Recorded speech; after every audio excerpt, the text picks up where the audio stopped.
আসসালামু আলাইকুম, আনিশা কিচেনে সকলকে স্বাগত। আজকে আপনাদের কোনো রকমের ঝামেলা ছাড়াই কফি তৈরি করে দেখাবো। আর এটা আমি বানিয়েছি নিজ হাতে, কোনো রকমের মেশিনের ঝামেলা ছাড়াই।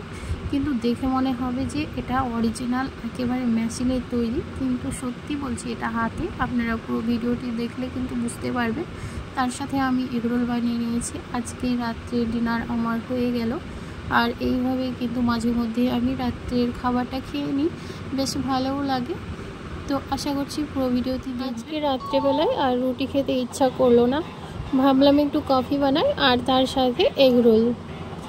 আমি কিন্তু সন্ধেবেলায় প্রায় কফি বানিয়ে খাই, আমার কফিটা খুব ভালো লাগে এবং আমার ফেভারিট। তো ভাবলাম এই কফি রেসিপি এটা আপনাদের সঙ্গে শেয়ার করি। আর আমি বেশিরভাগ সময় এইভাবেই কফি বানিয়ে থাকি। তো মগের মধ্যে 10 টাকা দামের একটা কফি পুরোটাই নিয়ে নিয়েছি, ওর মধ্যে 3-4 চামচ চিনি দিয়ে দিয়েছি। পছন্দ মতো এখানে মিষ্টিটা অ্যাড করে নেবেন, তবে কফির মধ্যে চিনিটা একটু কম ভালো লাগে। আর এইভাবে হাত দিয়ে কিন্তু আমি ফেটিয়ে নেব, তাহলে খুব সুন্দরভাবে একটা ফর্ম তৈরি হয়ে যাবে, কোনো রকমের মেশিন ছাড়াই আর বেটার ছাড়াই কিন্তু এটা খুব সুন্দরভাবে হয়ে যায়।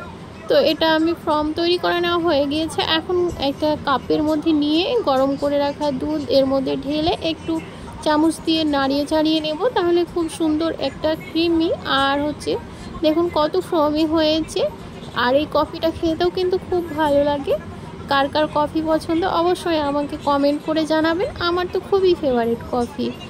তো এটা একটা সাইডে রেখে আমি যে এগরোলটা বানিয়ে নিয়েছি, এগরোল কিভাবে বানাতে হয় সেটা আমরা মোটামুটি সবাই জানি।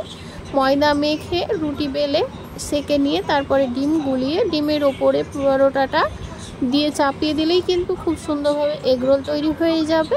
তো এগরোলটাকে আমি রেডি করে নিচ্ছি, এর মধ্যে একটু মেয়োনিজ দিয়ে দিচ্ছি। মেয়োনিজ দিলে কিন্তু এগরোলটা বেশ ভালো লাগে, ক্রিমি লাগে। এবার আগে থেকে তৈরি করা এই পুরটা দিয়ে দিচ্ছি। সাধারণত এই পুরটা আমি ব্রেড পকেট বানিয়েছিলাম, ওই পুর ছিল সেটাই দিয়ে দিলাম। একটু বাঁধাকপি কুচি, পেঁয়াজ কুচি, চিলি সস, মানে একেবারে সাধারণ আমি যেভাবে খাবো সেভাবে বানিয়ে নিচ্ছি। একটু বিট লবণ দিয়ে দিচ্ছি, আর মাস্ট লেবুর রস দিলে কিন্তু খেতে বেশ ভালো লাগে। এবার ওর উপর দিয়ে দিলাম টমেটো সস, একটু বেশি করে দিয়ে নিব, খেতে বেশ ভালো লাগবে। এবার এটা মুড়িয়ে নিলেই কিন্তু তৈরি হয়ে যাবে এগরোল। আর এই রোলটাই আমার খুব পছন্দ এবং আপনারা এইভাবে বানিয়ে খেয়ে দেখবেন, খেতে কিন্তু দারুণ হয়। আর বানানো খুব সহজ, খুবই সিম্পল, আর খেতে কিন্তু অসাধারণ হয়। একটা কাগজ দিয়ে এটাকে মুড়িয়ে নিচ্ছি, দেখুন খুব সহজে আর অল্প উপকরণ দিয়ে কিন্তু এগরোল তৈরি হয়ে গেল। একবার হলেও আপনারা এই এগরোলটা বাড়িতে বানিয়ে দেখবেন, খেতে কিন্তু দারুণ হয়। আমি এখন একটা প্লেটে এটাকে পরিবেশন করে নিচ্ছি। আর এখানে আমি কফিটাকেও নিয়ে নিচ্ছি। এটাই হচ্ছে আজকে রাত্রে আমার খাবার, আমি এটাই খেয়ে নিব আজকে। আর কোনো রকম ভাত বা রুটি আমি খাবো না। সব সময় কিন্তু ভাত রুটি খেতে ইচ্ছেও করে না, মাঝে মধ্যে এইরকমভাবে একটু বানিয়ে খেলে বেশ ভালো হয়, মন্দ হয় না। একবার হলেও কিন্তু আপনারা এটা বানিয়ে দেখতে পারেন, আশা করছি ভালো লাগবে। আমি এটা 2 টুকরো করে নিলাম। আর কফিটা দেখুন একবার যে কত সুন্দর হয়েছে। একবার এইভাবে আপনারা তৈরি করে দেখবেন, কোনো রকমের মেশিন ছাড়াই।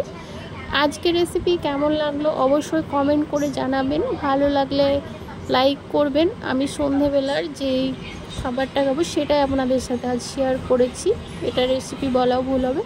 তবে কফিটা সকলে ভালো থাকবেন, সুস্থ থাকবেন, আল্লাহ হাফেজ।